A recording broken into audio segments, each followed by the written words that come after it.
And welcome back. Our spotlight story tonight is about the Columbia Basin Hospital and how it's moving forward with a remodel and the search for a new CEO. Here with the story is Ryan Lancaster. A lot's changed at Columbia Basin Hospital since last August. Back then, officials at the Ephrata Medical Center were gathering for a groundbreaking ceremony, kicking off a $9.3 million remodel and expansion project. The 60-year-old hospital is getting a sizable makeover, a 2-year undertaking that will yield a new 25-bed acute care facility along with renovations to the existing nursing home, laboratory, and physical therapy centers. The project was made possible when Grant County voters passed a bond measure last spring by a margin of about 62%. If they admit you asked for this room.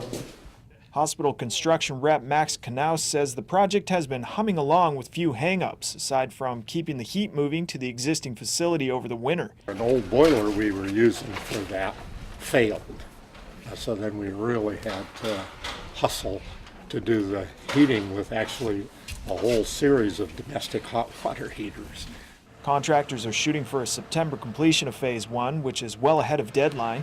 Knaus says the project is putting dozens of companies to work, from plumbers to electricians, drywallers to roofers. And these are firms from around eastern Washington, Spokane, Tri-Cities, Moses Lake. Skog Brothers from Moses Lake is doing all the glass.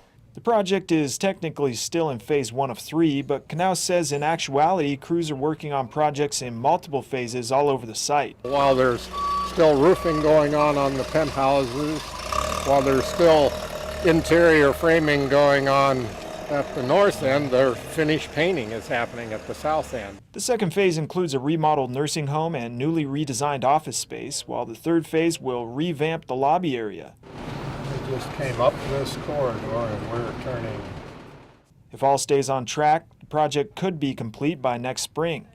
The hospital is in the midst of another major change as well. Elena Lodi, who came on as the hospital's community relations coordinator just last month, said hospital officials have started looking for a new CEO to replace Robert Reeder. Reeder resigned in December after 4 years at the helm. We're just kind of feeling things out, taking our time, reviewing applications as they come in. The board has had a trickle of applicants since placing ads last month, but Lodi says there's no hurry to replace interim CEO Rosalinda Kibbe. She was the executive assistant for the administrator previously, and so it's kind of her role to step in as interim, and she's been doing such a great job. No closing date has been established for the CEO search, which could wrap up just before the expansion project. For iFIBER 1 News, this is Ryan Lancaster reporting. Thanks, Ryan. Stay tuned. We have more news coming up right after this.